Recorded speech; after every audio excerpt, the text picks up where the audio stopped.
For the current chapter, we're going to be dealing with roofs, and I do mean dealing with because roofs can be really difficult to master, and there are a few different ways that we can create roofs. We're going to be talking today about residential roofs because these are by far the most difficult, and it wouldn't maybe normally strike you as being the most difficult because in a lot of ways residential design is easier than commercial design. But in this case with roofs, the roof structure is always more complicated with a residential roof. We're looking at commercial roof right now. So if you don't already have it open, go ahead and open up Chapter 12 Practice from the LMS. And we're going to go ahead and start out on the roof level as you see here. But if you look at most commercial roofs, they're flat. And a flat roof that is bounded by the exterior walls of the structure is fairly straightforward to create. So we're going to tackle that portion of the practice in class together. Today what I want to do is start off by opening up, or going to rather, the second level where I've already created an L-shaped structure that looks like the exterior walls of a house. So let's all navigate to floor 1. And then just off to the right is where I created this house. And let's go ahead and just take a look in 3D at what we have here. So this is all it is. It's just basically these walls that outline the shape of a house. And these walls are not set to any particular level at the top. These were created using just a unconnected height of 15 feet. Now I did notice that I gave it a base offset of -2 feet, and that just must have been the default setting. So everybody, if you would, just go ahead and tab select all of the walls, and let's just change that back to 0. All right, so now we're where we ought to be with this. We're going to go back to floor 1, and here's that structure. And so we're just going to create a basic roof with an overhang of a specific distance. One of the things to remember, and this is true when we're creating anything using these system families like walls and floors, with roofs you want to make sure that you select the right type of roof so that the roof structure is what you intend it to be. And so all we have are these generic roof types up here at the top. If we scroll down a little bit, there are another couple types, excuse me. And this one right here is as close as we'll get to a typical residential roof type using conventional framing techniques. So we'll go ahead and select that roof type, and then let's just take a minute to look at the other parameters that we have available. So this one right here in the options bar, once the roof tool is initiated, this is going to say whether or not each edge defines a slope. So what that means basically is that if it is checked when you create one of the edges of the roof, it's going to basically create an eave, not a rake, right? So you think about like a gable end roof where it goes up to a point and the wall goes all the way up to meet that point. That would be a gable roof, and we would think of that roof edge as a rake, and one where you would like see a gutter where the roof edge is flat and horizontal, where you would have a gutter perhaps on that, that would be an eave. So when you create an edge that defines a slope, that's always going to be an eave. When you want to create a rake, you would uncheck that to create that edge. And you can certainly also do that after the roof is created. So we're going to make a roof that's all hips, all eaves, all the way around to start with, just kind of keep it simple. The other thing we want to look at in the options bar is the overhang, and right now it's set to 0. Usually with this type of a roof, with a residential roof, we will normally have some sort of an overhang on there. So let's just go ahead and set that to 1.5 or 18 inches, 1.5 feet. And I'm not sure why that's not working. Let's just go 18 inches. There we go, 1'6". This one right here, extend to wall car, that's more something that we're going to do with the commercial roof. So for now, we're going to go ahead and leave that unchecked. Down here in the other options, we can see that this is wanting to create it on floor 1. Let's go ahead and create it on floor 2. We're going to do it from floor 1, but we're going to create that roof on floor 2 just so it goes up. It's not right at the foundation level. We wouldn't want that. We'll go ahead and leave it as room bounding. Really doesn't matter in this case. And then with the base offset set to 0. The other settings we're just going to leave as they are for now. So you'll notice first thing is when you hover over one of the walls, you can either create that overhang to the inside or the outside. Obviously, we're going to want that to the outside like so. So go ahead and just pick the roof, or excuse me, pick the wall once you're close there. You can see that it created this edge of the roof at a 9 and 12 slope, and you can see that in the options bar as well. So we'll leave it there for now. We'll go ahead and just click the other perimeter walls until we get all the way around, and it does a pretty nice job of trimming up those ends. You see the little triangles on all of these edges. Those are indicating that that's an eave. So that edge does define a slope.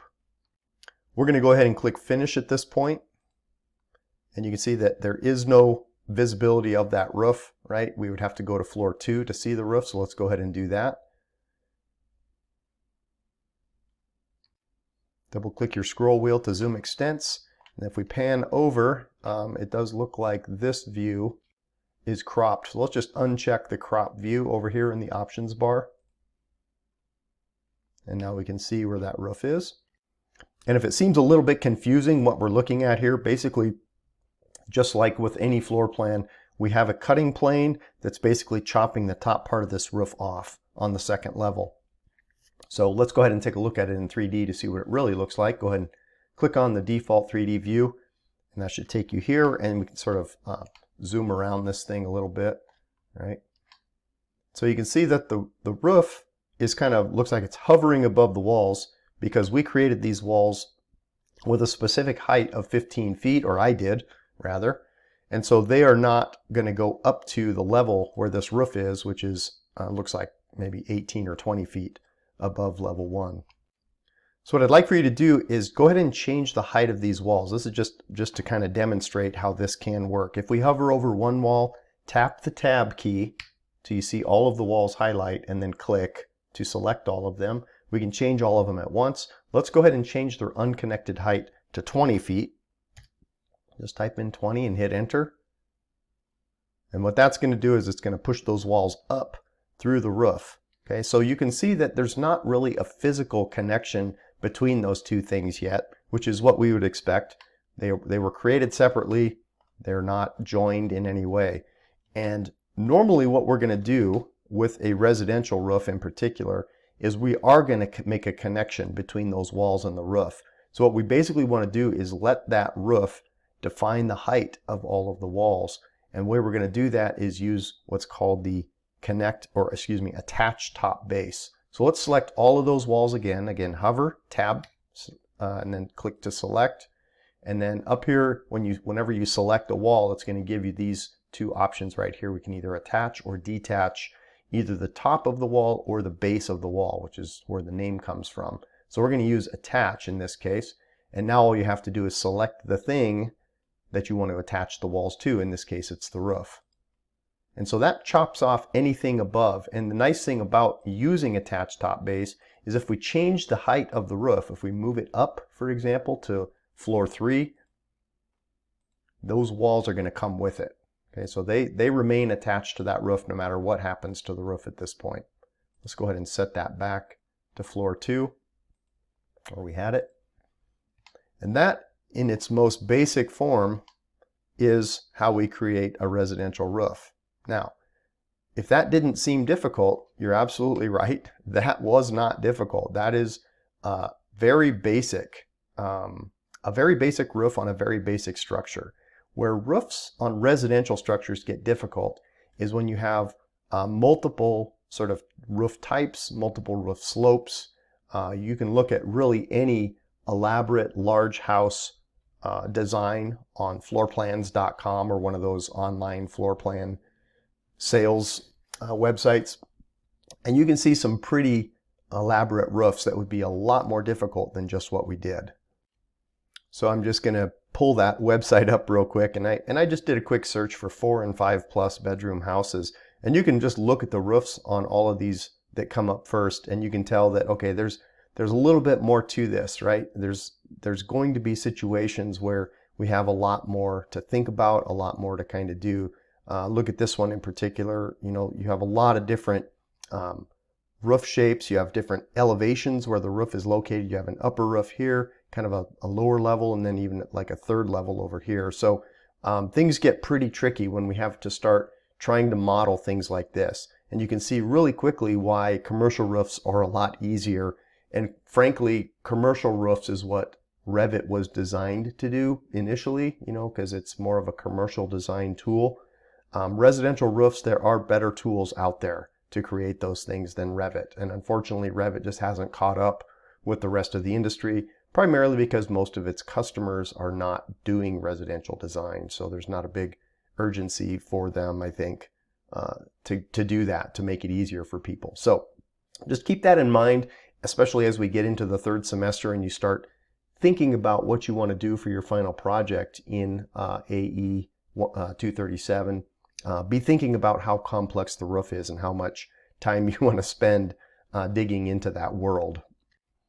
All right, let's talk about how we're going to modify this roof. Let's just say, for example, that this is the garage here in the front, and we want to do a gable roof over that garage. So we're going to talk about how to do that. So the first thing we're going to do when we need to edit a roof is select it, and then we're going to just click on Edit Footprint. It just takes us back to this view. We're looking at it in 3D, obviously, but for this operation, it really doesn't matter. So we're just going to select this edge, and you can see that all of it's highlighted and its properties are over here in the options bar. And so we're just going to go ahead and change this from defines roof slope to not defines roof slope. And we'll go ahead and click Finish. Okay, so now you can see that that roof did sort of loft up into a gable. And because we already attached this wall using attached top base to the roof, it has followed and maintained or assumed the shape of the underside of that roof as well. Let's go ahead and just do that on this end also. So we're going to go ahead and edit the footprint, select that edge, and then uncheck define slope either right here or up in the options bar. They both do the exact same thing. Click Finish. And now we've got two gables on this house. All right, let's go ahead and experiment with changing the roof slope. Remember, we created this with a 9 and 12 everywhere. Changing the roof slope is easy. We don't have to edit the footprint, although we can do it that way. It's easier if you just select the roof. This is assuming that every slope on the roof is going to be the same. We're going to go ahead and stick with the same. Let's go ahead and change it from 9 and 12 to 6 and 12. Nice thing is you don't have to type all this out. If you just highlight it in the options bar and type the number, the first number that you're wanting to change it to, in this case 6, that's enough. You just type 6 and hit enter, and then it changes it to a 6 and 12, much lower roof slope there. Let's go ahead and change it to 12. It can be much steeper. So you can really achieve any roof slope that you want. That is super easy, right? Changing the slope of a roof is super easy, assuming that all of the slopes are going to be the same. All right, I'm going to go ahead and change this back to a 6 for now. And what I want to do this time is experiment with changing overhangs. So let's just say, for example, this house we wanted to do sort of a covered porch across the front edge right here. We want this roof slope to extend out. And we might even put columns under the edge of it, perhaps, but another time, perhaps. But for now, I just want to make sure that the slope on this, or the overhang on this face only, is, let's say, 6 feet instead of 1.5 feet. Okay, so I'm going to go ahead and click on that roof. I'm going to click Edit Footprint, where I'm back in this mode now. And then I'm going to pick this edge only, and you can see that the overhang here is still 1.6 feet. And I'm just going to, in the options bar, change that to 6 feet. I'm going to type 6 and hit enter. You see it popped out like that, and then we'll click Finish. And it's going to do something that we did not want it to do, right? It's going to drop that eave. Let me just demonstrate by circling around here a little bit. It's going to drop that eave down lower than all the other eaves. So you can see the normal eave height way up here, and this one comes down, and now it's way down here. And that's a product of extending out the overhang to 6 feet, and this slope then just decided to continue on downhill until it got to that 6 foot overhang. So normally that's not how we're going to do it. Normally what we're going to do is set that eave at the same height as all the other ones. So that's an important thing to remember when you're dealing with overhangs, especially ones where you want one overhang greater than all the other overhangs. You need to adjust the eave height as well. So the way we're going to fix that is we're going to edit the eave height of this one edge so that it matches the eave height of all the other ones. So I'm going to get over here to a little bit better angle to kind of demonstrate that. I'll select my roof. I'll click Edit Footprint, and then I'll select this edge only. As you look around at all of the options that are available, there's nothing in there that talks about eave height. And so that can be a problem. It's not very intuitive how we have to do this. You just have to remember that what we need to click is actually Align Eaves. So we have to be in edit mode for that to show up. Okay, so let's go ahead and click on Align Eaves. And you can see that we have a couple of different options here. We can either adjust the height or adjust the overhang. And we've already demonstrated the relationship between height and overhang distance, right? We saw that as the overhang got farther, it went down, right? But in this case, we already have the overhang where we want it. We just need to adjust the height of this eave. Okay, so we're going to go ahead and click on this. And now you can look around and you can see the eave height of all of the other eaves. We have a -9 inch over here, a -9 inch here and here. So that's our common. That's what we want this one to be as well. So look down at the prompt that you're getting. Down here in the bottom left-hand corner, you can see it says, select an eave to align to, then select the eave to be aligned. Okay, so we want to pick any one of these that are already at the correct height. So I'm going to click this one. And then my next click will be this one right here. And you can see how it changed to -9 inches to match all the other ones. Now we can just click Finish. And you can see now that those eaves line up perfectly like they're supposed to. And the overhang is still large, right? It's still larger than all the other ones. Okay, hopefully all that worked well for everybody. Let's go ahead and move on. We're going to talk next about slope arrows and what they're for.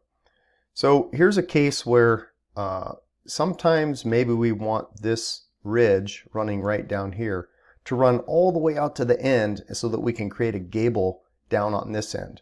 Well, we've got a problem because we've got one part of this edge that needs to be an eave, and we have another part that we want to be a gable right here. So that's kind of a common thing that we might run into that's difficult in Revit. We have to kind of trick it into doing that. And then another thing might be, well, maybe we want a false gable just sort of in the middle here to sort of highlight a door or a window or something, or that it'd be in this wall right here. So we want the eave to kind of come down, and then we want it to shoot up into a slope and then come back down and then level out again. And we want this wall to sort of extend up into that rake. Again, same type of situation. In both of those cases, we need to add what we call slope arrows, and we also need to break that edge into multiple pieces in both cases. So we're going to go ahead and demonstrate both.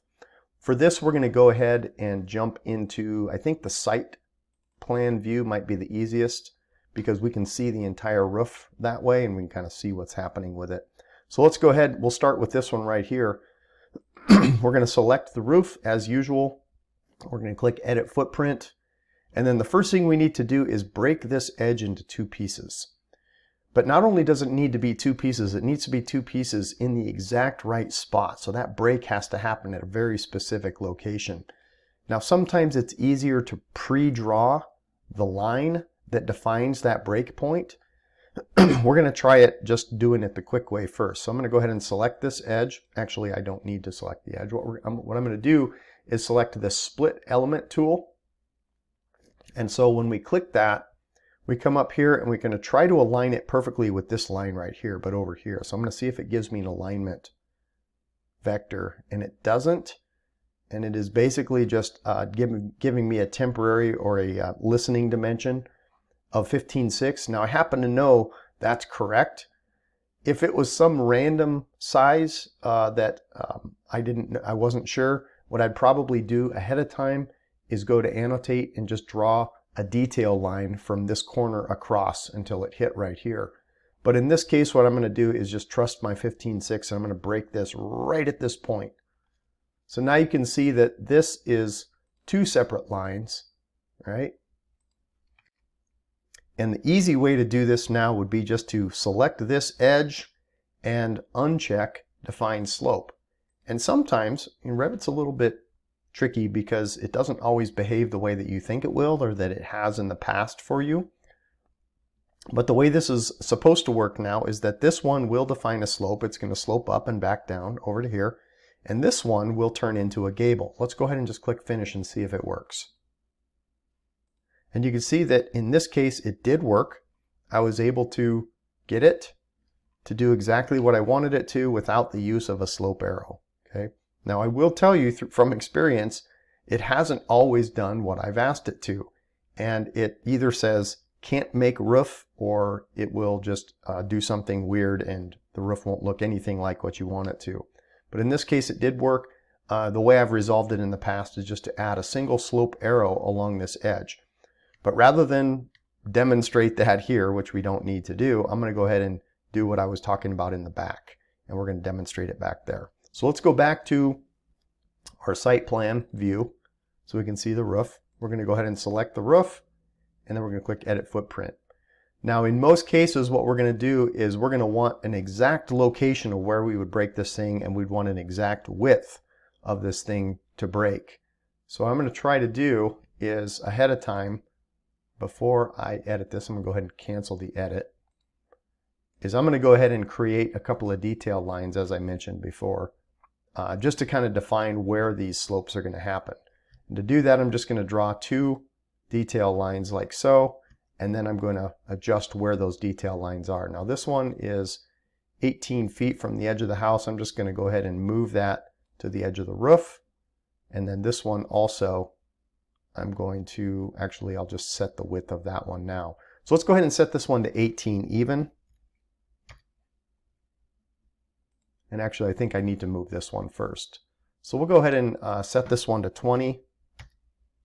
And then we'll select this one and we'll set it to 18. So now I'm exactly 20 feet in from the end, and I'm exactly 18 feet wide on these two lines that I'm looking at. Now we'll select the roof, click Edit Footprint. We can still see those lines, they're grayed out though. And now I have something at least that I can use as a guide on where to cut this thing. Okay, so I'm going to click right here, and then I'm going to click right here. So now I've got three edges defining the boundary of my roof. The two on the outside will continue to define a slope. This one, however, will not. So we'll go ahead and just uncheck that for now. Okay, and now we're going to add the slope arrows. With slope arrows, we want to make sure that we're starting the tail of the arrow at the start of the edge where we want the slope to begin on both sides. So we're going to have two slope arrows pointing toward each other uphill. So slope arrows are defining a slope going uphill by default, and so we're just going to kind of stick with that. And to add the slope arrow, we just basically need to click on this tool right here. I'm going to come in and create the start of my arrow right here, and I'm going to move this thing over 1 foot. And I'll talk to you about why it's 1 foot in just a minute, but it is going to make the calculation easier. And I'm going to go ahead and create one over here as well that is also 1 foot exactly. Okay.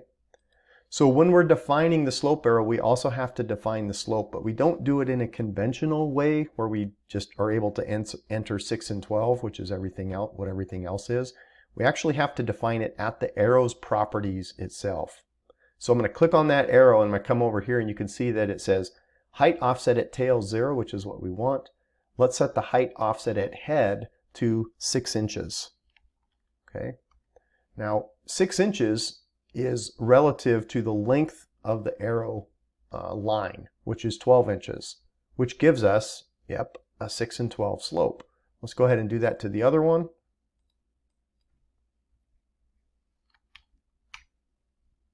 And now we've defined both of those slopes. Let's go ahead and see what we have. Click Finish, and you can see that it created a nice little gable roof right in there. Let's take a look at it in 3D. Exactly what I wanted to happen. In some cases we want either a steeper or a less steep gable on something like this. So let's go ahead and make it a little bit steeper. We're just going to go ahead and click Edit Footprint, and then I don't know if we can edit both of these at once. I'm going to try to. Yeah, it looks like we can. So let's go ahead and make this a 9 and 12 slope. So we'll just change that to 9 inches. Hit Enter. Click Finish. And now we've got a little bit steeper gable on just that part.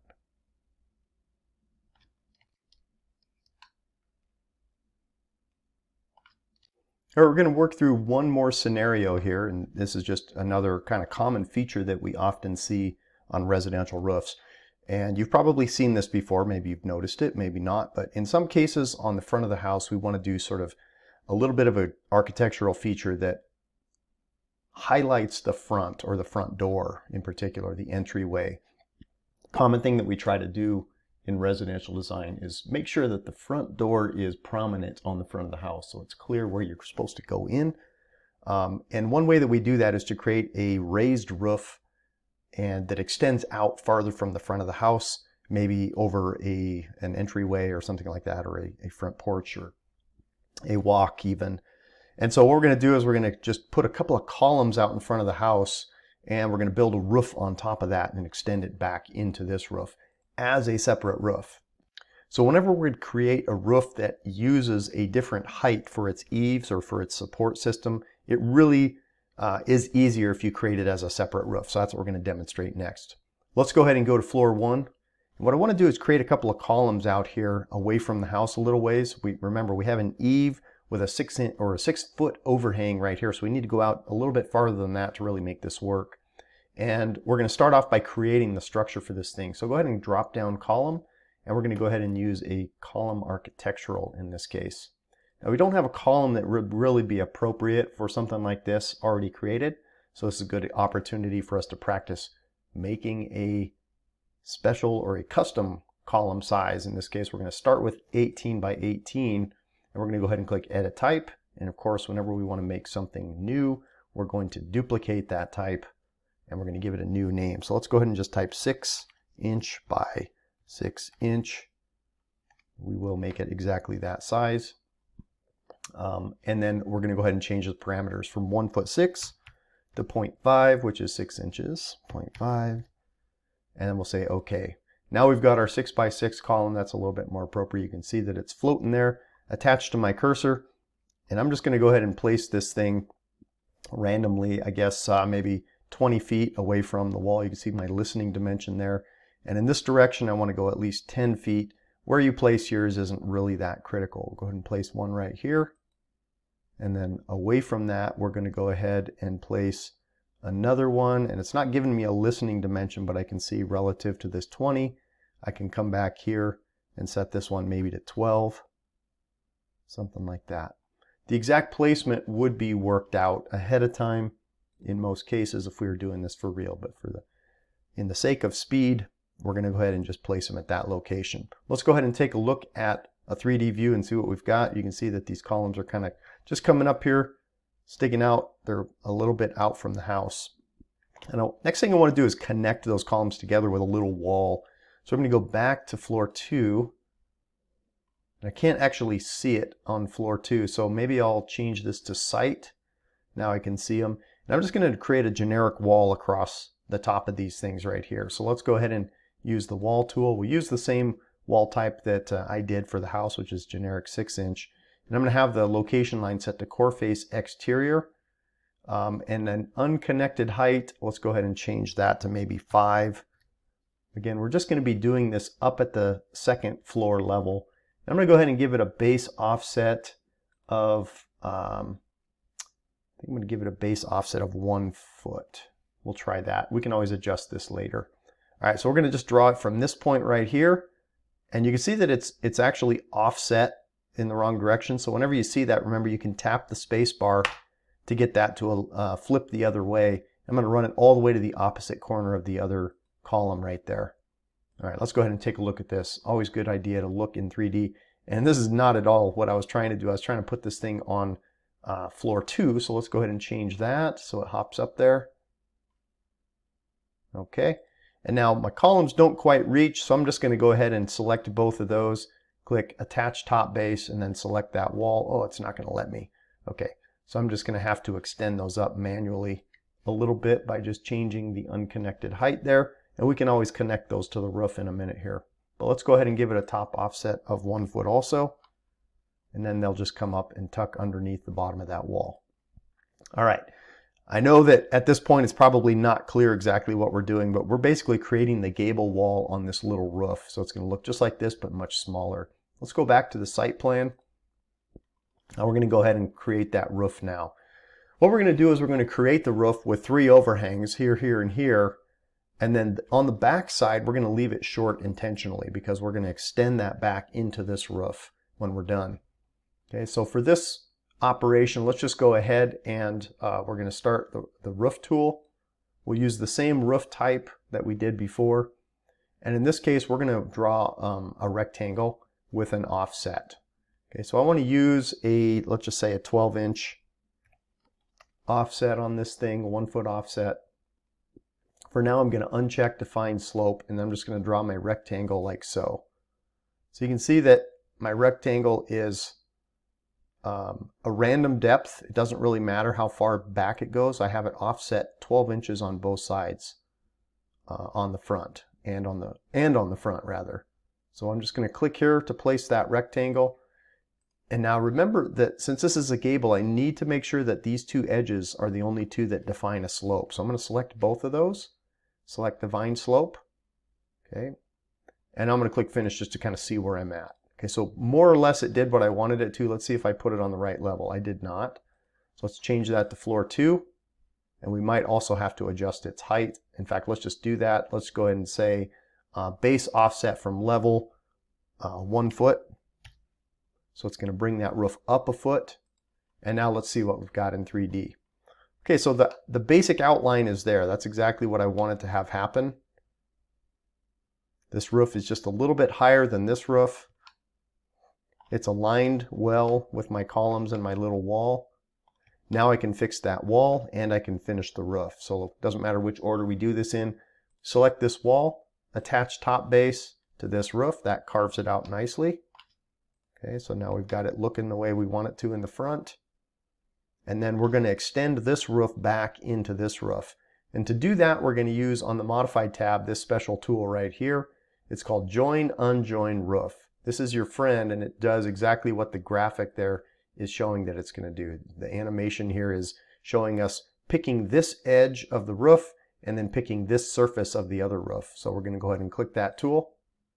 Select this edge first, and then select this surface second. And you can see how it just extended it right back, kind of conformed to the shape of this roof right here. The nice thing about that is if we change this roof, it's going to always stay attached, just like attached top base does. If you change the roof, whatever you attached to it is going to conform to that new shape.